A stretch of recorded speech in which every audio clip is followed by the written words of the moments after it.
Hello.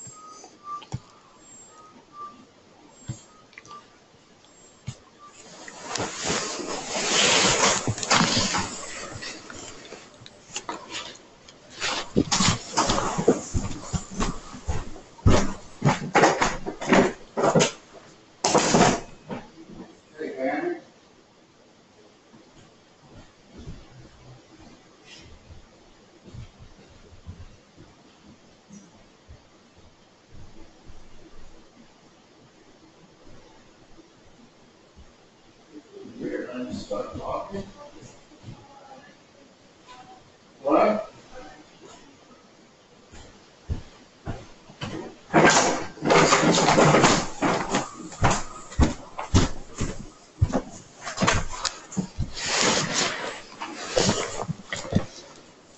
Hello.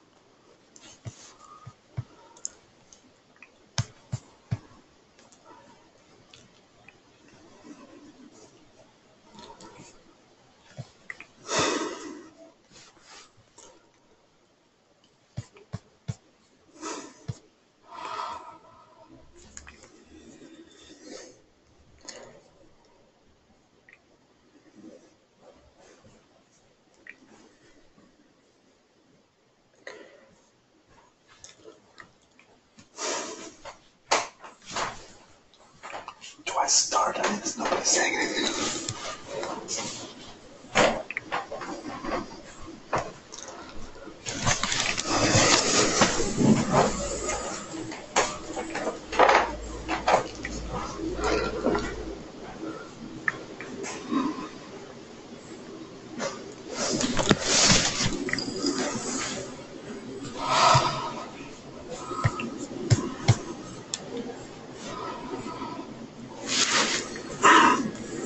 Okay, I can't really hear anyone else, so I guess I'll just get started. The organizer, I can't really hear them or anything. Perhaps they need to email me some further instructions.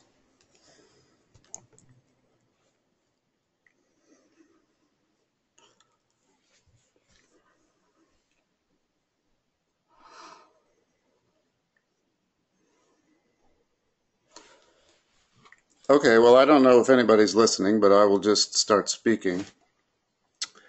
This webinar is about the changes that we're making in the second edition of the BRT Planning Guide published by ITDP and GIZ.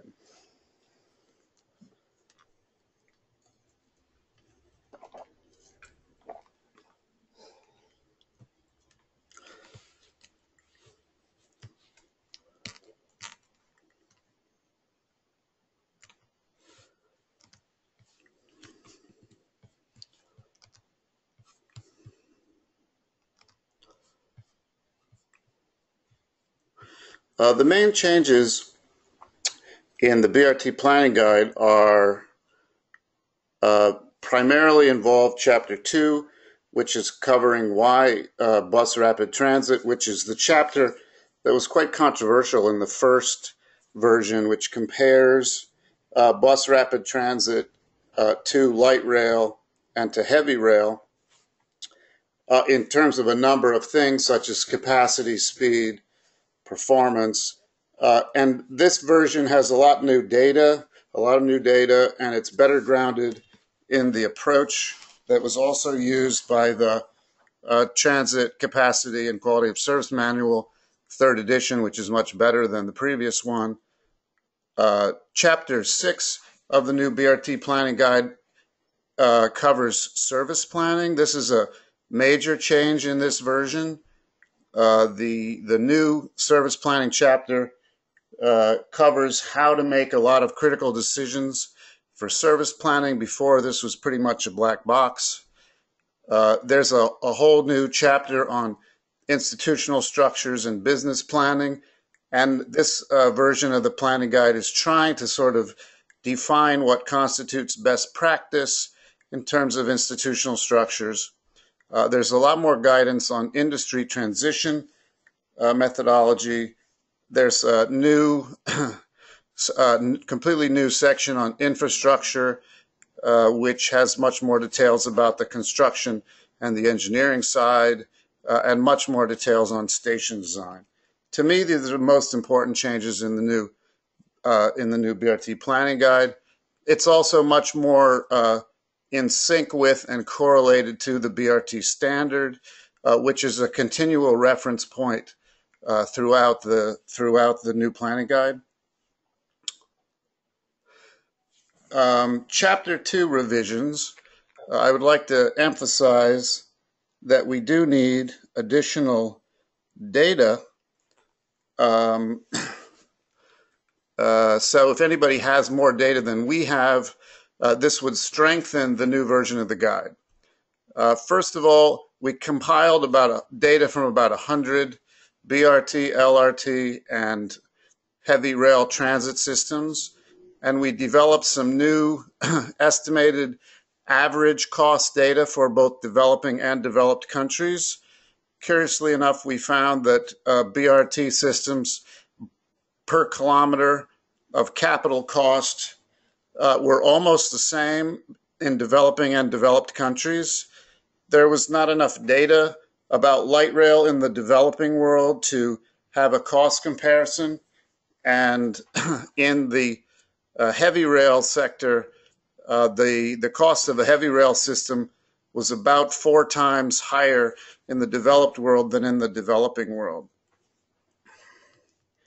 In the end, the cost of bus rapid transit relative to light rail in the developed world is about 1/4, and we didn't have light rail data for the developing world, so we don't exactly know what the cost ratios would be there. Some other interesting conclusions from the capital cost data on 43 BRT systems.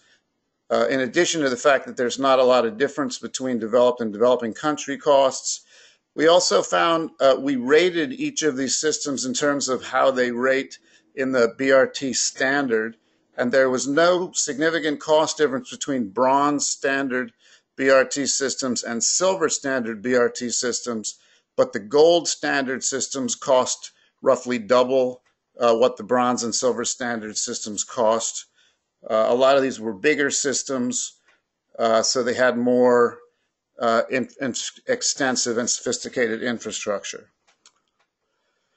The light rail data is pretty thin. If anybody has more cost data on light rail systems, particularly in the developing world, we could really use it. The heavy rail systems, we could also use more up-to-date data, particularly from the developing and the developed world. Ultimately, when you dig into the cost data, what you find is that the main cost difference between BRT and LRT has to do with the cost of the rails themselves, the electric catenary and its maintenance, the cost of the rolling stock, which is significantly higher for rail vehicles, and also the cost of a depot, which in the case of a rail system has to be located relatively close to the trunk track system, and so the land costs of procuring a depot near the tracks tends to be more difficult. With a BRT, you can get a depot connected by normal roads, and so the land can be cheaper. We do have very weak data that is comparative of systems in terms of operating costs. Very hard to collect this data. If somebody has a good source of comparative operating cost data, we would appreciate that. We then dug into the differences in capacity between LRT, BRT, and heavy rail. We have more data than we had before. Basically, when we dug into it, we found that single-lane BRT and LRT systems had very similar capacity. The LRT systems, they have bigger, longer vehicles with more doors where passengers can board simultaneously, which minimizes the variable dwell time per station. But on the other hand, the LRT systems have a lower maximum frequency because they need a minimum headway between vehicles, particularly passing through intersections. So the critical difference is that the bottleneck for LRT systems is the block length, which limits the length of the vehicle, and the headways, which are set by the traffic signals. Basically, you can only get one LRT vehicle through a traffic signal phase. So the longer your signal phase, the fewer the LRT vehicles that can pass through your system. So it ends up being one or two train sets per signal phase. That tends to be the bottleneck in your LRT systems. For your BRT systems, the bottleneck is almost always the station saturation. And in BRT systems, pretty much as many buses as any station can handle will also be able to pass through a traffic signal. So when we calculate the capacity of a BRT system, which has gone into in detail in Chapter 7 of the BRT Planning Guide, and which hasn't changed that much from the previous edition, it's entirely about station saturation. Whereas if you dig into the LRT capacity calculations, we simply recommend you use the Transit Capacity and Quality of Service Manual 3rd edition, which looks at multiple possible sources of bottlenecking in the system, but the main one being the intersection limitations on the headways. Now, the principal difference in capacity between BRT and LRT manifests itself if the BRT system has been constructed with multiple substops and passing lanes at each station stop. If this is the case, the BRT system can handle much higher frequencies, and BRT systems then can simulate the long LRT vehicles by having many buses boarding and alighting passengers at the same time at multiple substops.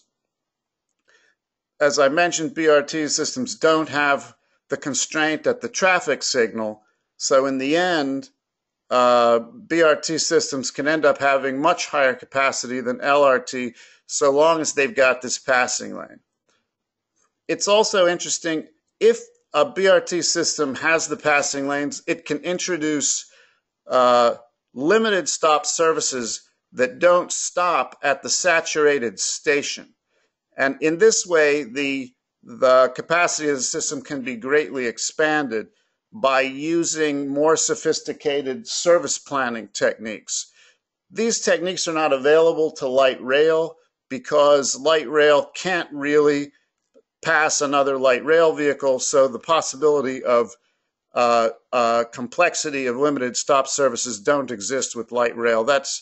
Those numbers for how you can increase capacity by adding limited stop services do not exist in the Transit Capacity Quality of Service Manual 3rd edition, but they do exist in Chapter 7 of this BRT Planning Guide, and that constitutes the major reason why our guide's capacity numbers for BRT are much higher than they are in the TCQSM if the system has passing lanes. There's virtually, from empirical data, there's virtually no distinction between BRT, LRT, and HRT in terms of the seconds per door of boarding and alighting. So that's the main reason why the capacities are quite similar. We've tried to come up with some theoretical capacities per system based on what is plausible in terms of existing vehicle stocks. These would be subject to some further critical review. But they end up showing that in single lane systems, LRT and BRT are very, very similar, and you only start getting significant divergence in systems with passing lanes and substops where BRT starts to have capacities very, very similar to heavy rail metro systems. We also compiled observed capacities on a large number of systems. A lot of this data is quite new, so it's much more up to date, and we have a lot more BRT system data than we had before. What this shows you is that the capacity numbers for light rail are entirely theoretical because we have no systems which are on street that are carrying more than 6,000 passengers per direction at the peak. So we don't actually know if those systems will saturate for some reason that we're unaware of at higher demand numbers. With BRT systems, we have BRT systems carrying 8,000, 9,000, 10,000 passengers in a single lane BRT. Those systems are saturated, however. They're a little bit above what you would say is a comfortable capacity. So we also have observed data on a lot of BRT systems with capacities of 13, 18, 27,000, 37,000. All of these are systems with substops and passing lanes and express services. All of these numbers are highly competitive with metro systems. We will be seeing, we predict in the next several years, BRT systems with 2 lanes at each station stop having capacities of 45,000. We think Trans-Brazil is going to have these kinds of numbers, mainly because a majority of the services are express services. BRT systems with express services also had higher speeds than most LRT systems. One of the best ways to get the speeds up is to have some of the services simply not stopping for many station stops. Otherwise, the speed of different systems was primarily explained by different stop distances. Otherwise, if BRT and LRT have the same design elements, such as dedicated right-of-way, at-level boarding, all of the typical BRT elements, there's virtually no speed difference between a BRT and an LRT system. The big change in the new version of the BRT Planning Guide is primarily the new detail level in the service planning chapter. Before, there was almost a black box. There was systems with trunk and feeder service plans and systems with direct services, but there was not a lot of guidance about how to make those kinds of decisions. The emphasis on the importance of doing service planning in the new BRT Planning Guide is similar to before. The service plans absolutely critical to be done first because the fleet sizes, the vehicle sizes, the routes affected, and the speed and the capacity of the system and the sizing of the system should all be grounded in the service plan. Unfortunately, as we work around the world, we observe that most BRT systems are designed, the infrastructure is designed with almost no reference to a service plan or with an extremely simple, limited, local stop service only type of service plan. So we go into great detail about the difference between direct services and trunk and feeder services. And we tried to ground the new service planning chapter in starting with a corridor that has a multitude of existing transit services on it, and then deciding what to do with those services, whether to bring them into the new BRT system as part of that service, or excluding them or converting them into a trunk and feeder service, etc. There's a lot of new experience out there in service planning in the last decade since the last BRT Planning Guide was written, and we went to Pedro Saz and several of the other experts and asked them to kind of give us the tools in their toolbox for making decisions about when to cut services from direct services to trunk and feeders, when to eliminate stops and introduce more express stops, and other questions. A lot of the problems we've observed around the world in BRT systems is overly simplistic service plans, usually adopted sort of unthinkingly from rail systems. So Mexico City, for instance, just had trunk only BRT services, all local services. And this leads to a situation like where if you want to transfer from one corridor to the other corridor, you had to physically walk through some sort of infrastructure, often very costly infrastructure, to make that connection. Bogota has, these are photos of a connection of this type in Bogota.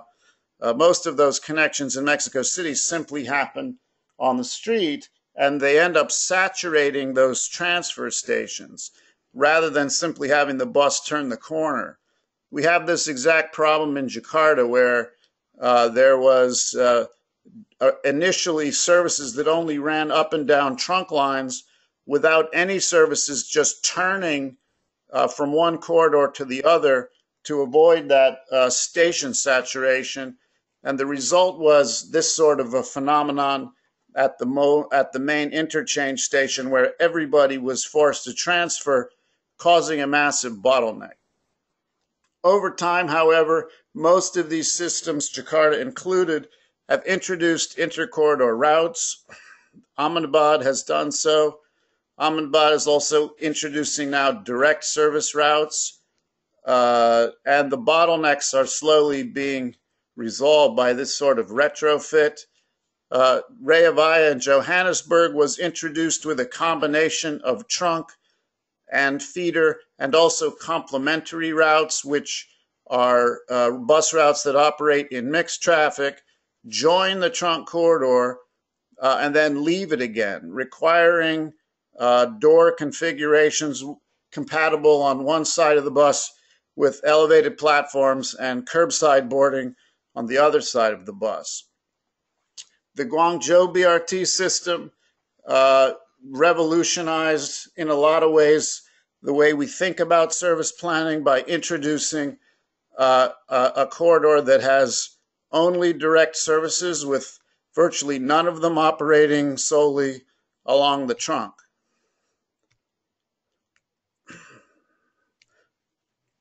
So the service plan in Guangzhou ended up being possible because of very large stations, but it minimized significantly the cost of the system because it didn't require the construction of any transfers, it didn't impose any transfer delays on people, and it serves a huge number of passengers. So the new service planning chapter really doesn't answer all of these questions yet, but it does try to answer at least three. How many and which of your existing routes should you incorporate into your BRT system's service plan? When should you split a direct service route into a trunk route and a feeder route? And when should you introduce limited stop services, and which stops should you eliminate?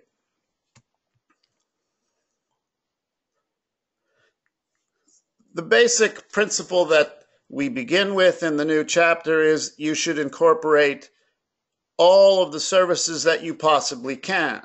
So start with the assumption that you can incorporate as many as possible.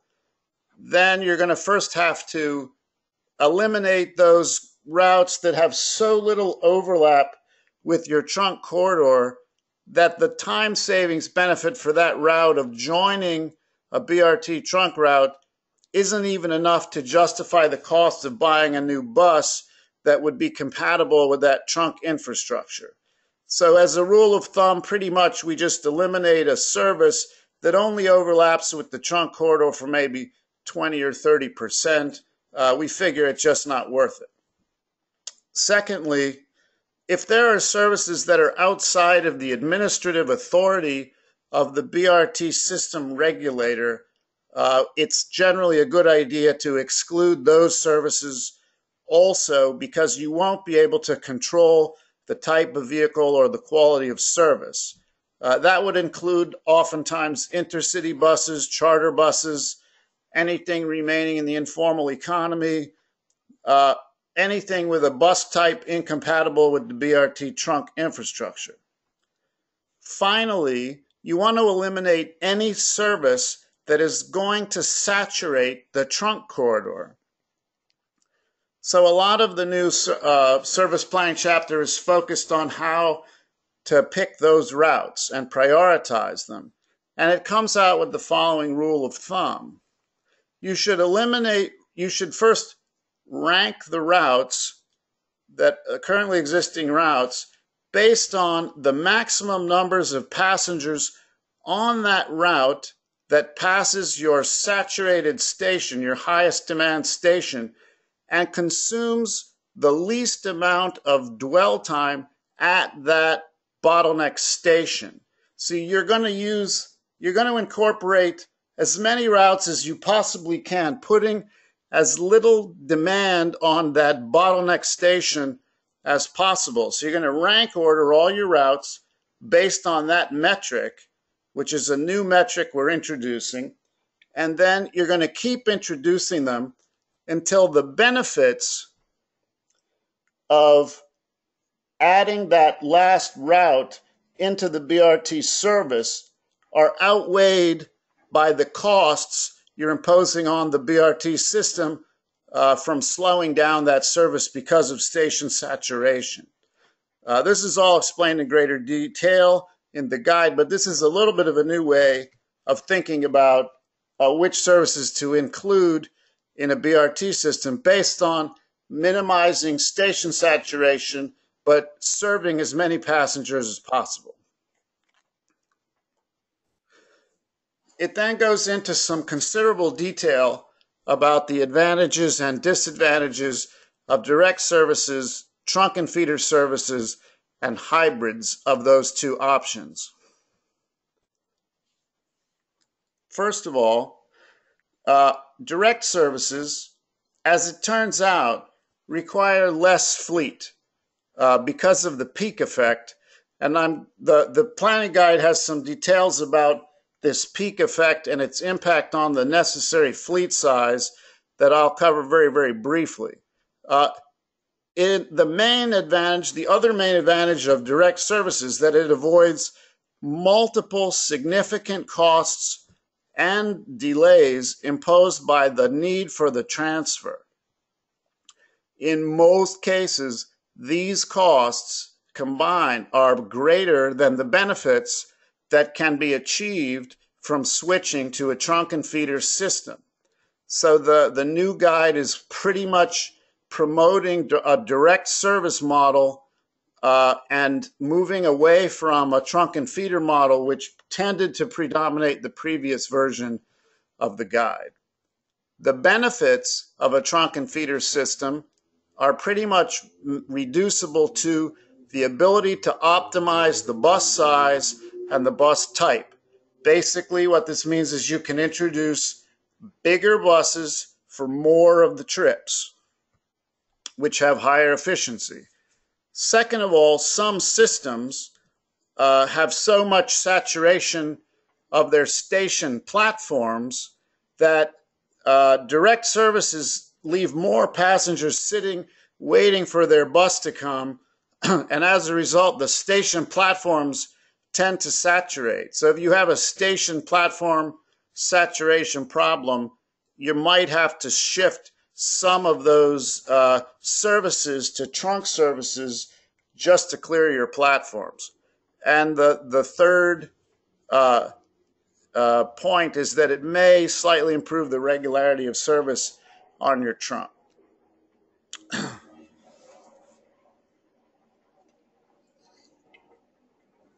Now, the basic reason why a trunk and feeder system requires more total fleet than a direct service option is that your fleet size is generally set by the maximum peak load for a specific cycle time. So the fleet you're going to need for one service with a 2-hour cycle time is going to be ever so slightly less than the fleet you're going to need to serve 2 routes with one 1-hour cycle time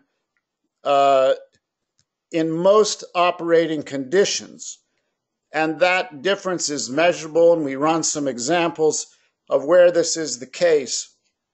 Basically, if you're splitting a route at the maximum demand point, which tends to be where you would put a transfer terminal, both the trunk service and the feeder system are going to have to serve peak factors that are quite high, that'll be in the end higher than one service serving the full 2 hours. This mathematics is quite complicated. It's not understood by very many people, but it bears out in most empirical observation.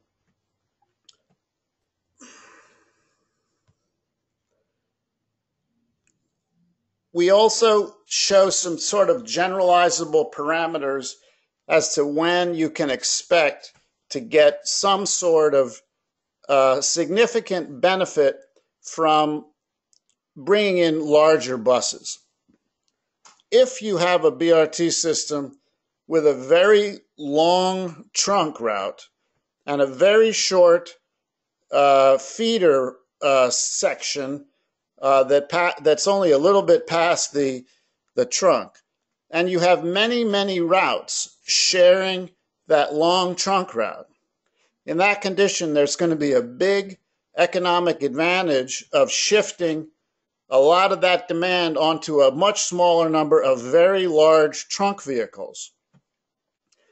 If, on the other hand, you have a relatively short trunk route and long feeder routes, and there are relatively few routes, then the benefit of using that larger bus is going to be much less, because many fewer passengers will benefit from the shift to a larger bus.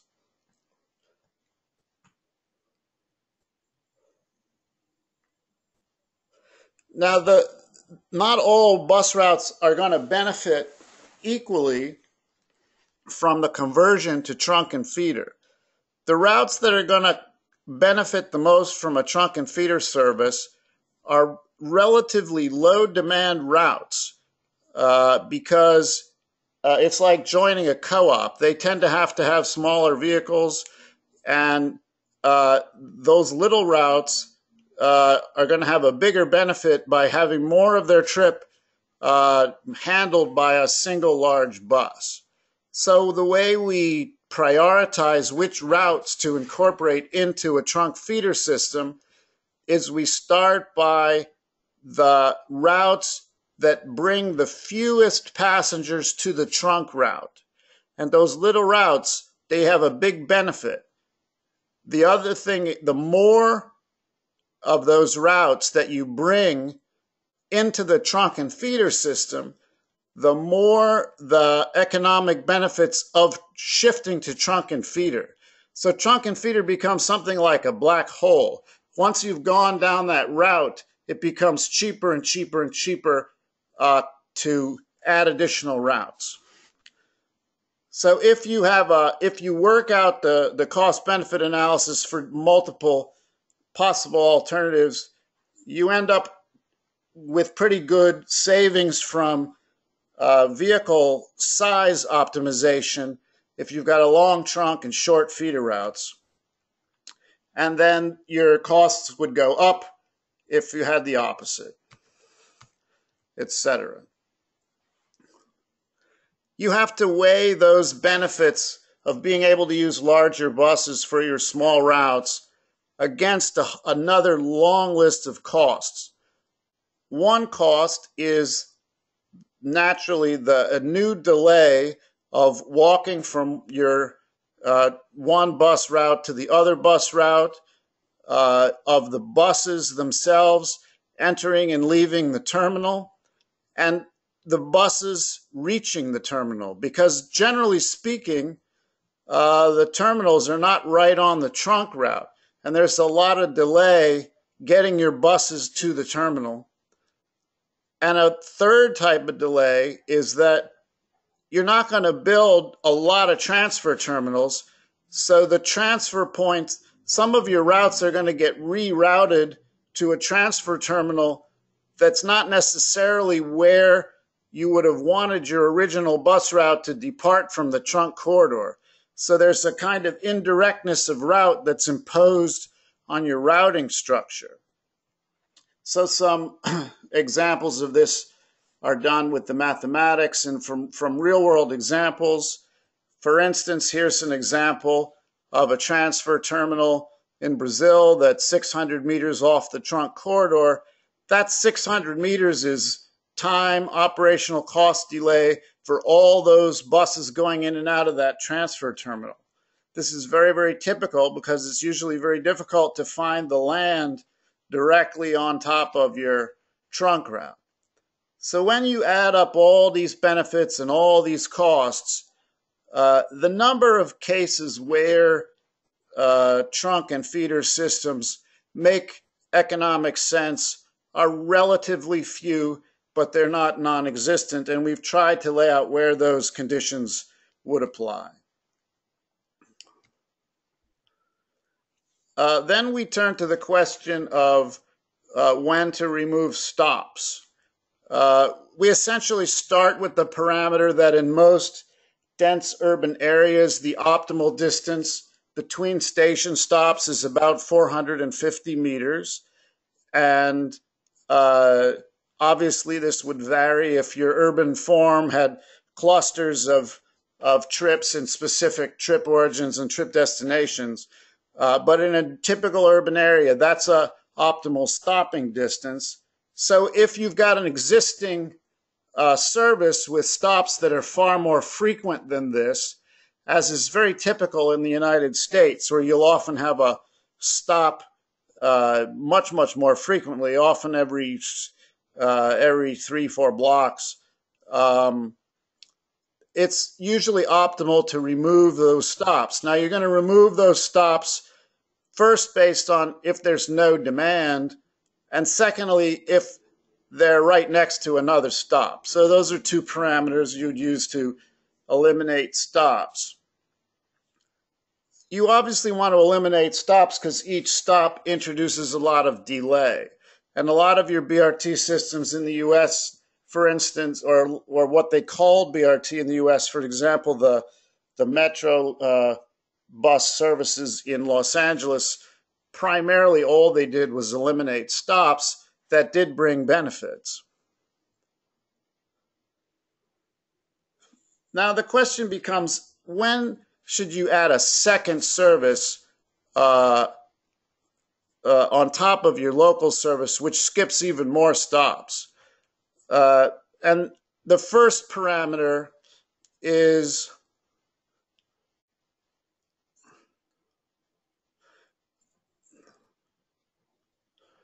when the removal of fixed dwell time benefits more riders than the additional delay caused by the lower frequency of service.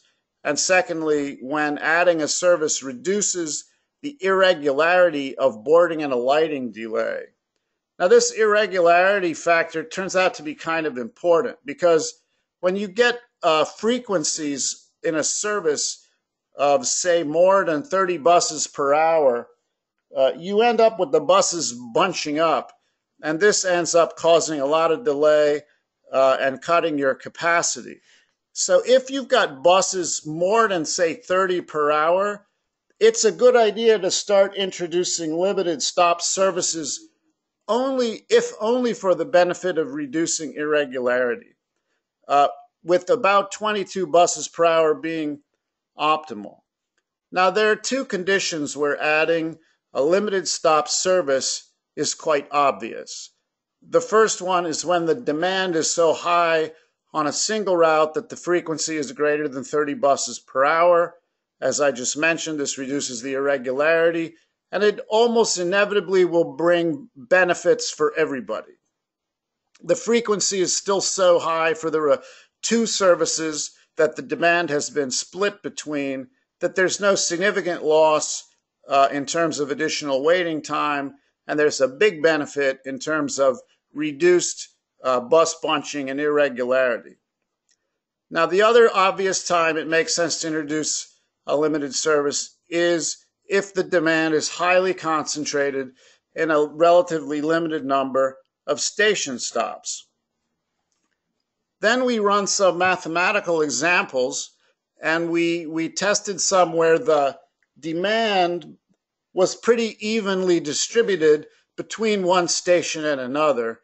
And what we found was in an even distribution of demand, you end up first with two services that would make sense. One with a local service only, and another service that would be the limited, that would make local stops for Section A similar to the local service. Then it would run express through Section B and then run local stops again in Section C. That clustering of the stops which get dropped from an express service turns out mathematically to be superior to things such as every other stop, because the benefits to the numbers of passengers that can use that service are much greater than if they were every other stop. We tried to give just some sort of typical scenarios where different service patterns might make sense. Ultimately, this kind of thing has to be done with modeling, so all we were able to do is give some kind of general thoughts. So it turns out if you have a trunk feeder system, chances are pretty high you're going to have a huge block of demand at your transfer terminal and another big block of demand in your city center. And the obvious service pattern is going to be to run one local service and to run one express between your transfer terminal and your city center. That's pretty much what the math is going to always show will make sense. If you turn out that your demand is very, very high and you're having more than 22 or more than 30 buses per hour per route, you're going to want to split that demand into even more stops. And the mathematics turns out again to show that it's better to create these sort of clustering of stops with long stretches of no stops and then clusters of stops. And this is why TransMilenio introduced this type of service pattern. It comes out of the mathematics. It's not random. So those are the key points about limited stop services. If you have a situation like you have all your demand is concentrated at one end, let's say in the CBD, and then the demand gradually diminishes on out of the city, you end up with a service pattern that looks like this, where there'll be a big advantage to starting at the city center and then serving a block of demand in a particular area, and then a second service doing the same until you've satisfied the whole demand. This service pattern is interesting because it's essentially what the Trans-Brazil service pattern is going to look like, and it's how they're going to reach possibly 45,000 passengers per direction at the peak hour. The new planning guide is also going to provide a lot more materials on the institutional structures of BRT systems and the contracting methodologies and the industry transition techniques. And it's trying to work towards a best practice for institutional structures and contracting out that could mimic what we've done in the BRT standard to try to document best practice in design. We're doing this by accumulating a growing number of case studies of the institutional structures of different BRT systems, the contracting methodologies, and their likely outcomes. So, for instance, we've just documented the institutional structures of different BRT systems, and while there's huge enthusiasm around the world for recreating the sort of massive transportation agency along the lines of Transport for London, which has enormous powers, thus far no city that has a sort of overarching transportation authority that manages the road traffic and the buses and the heavy rail systems. There's no structure like this that's currently operating a BRT system. There are some decent BRT systems operated by transit authorities. That's a pretty typical U.S. type of first world type of institutional structure. There are a few cities with very good systems where the BRT system authority also operates the rest of the buses in the city. And then you have a large number of cities with very good BRT systems where a special purpose agency was created purely to administer the BRT system. And so what we tend to recommend to cities is start with a special purpose BRT agency. And as that agency grows in sophistication, evolve into managing the rest of the bus fleet, and then evolve into possibly coordinating with other elements of the transportation system. But otherwise, the mission creep that tends to accompany multi-purpose agencies has been more associated with the inability to implement a project. There are a lot of administrative advantages and disadvantages of alternative hierarchical structures, which we have documented for multiple systems and discussed the benefits and disbenefits of multiple options. We also have a lot more details on what elements of the BRT system are contracted out versus done in-house through with a large number of systems, and we make some basis for making those decisions about what should be contracted out and what shouldn't. We have more information about the number of operators operating on a corridor or multiple corridors. We have a lot more information about the ownership type that the BRT system operator is. Where did they come from? Were they the former minibus operators themselves? Were they former minibus operators with private investors? Were they purely outsiders, etc.? We have a similar set of information just about the feeder bus operations, because these questions keep coming up in our work with cities around the world. So from this database, we're trying to extract the lessons learned and why certain administrative forms, certain contracting options work better than others, hopefully so we can get some greater clearance among those on those topics. So that's pretty much all I wanted to say. I hope that the new BRT planning guide will be out by the fall of this year. We would greatly appreciate anybody who had additional data that was willing to share it, to send it to us. I'm Walter Hook. I'm the president of BRT Planning International. I was for many, many years the CEO of ITDP, and I'm still doing this work on the planning guide under contract to ITDP, but I'm now independent. And I don't know, that's pretty much what I have to say. Thank you very much for participating.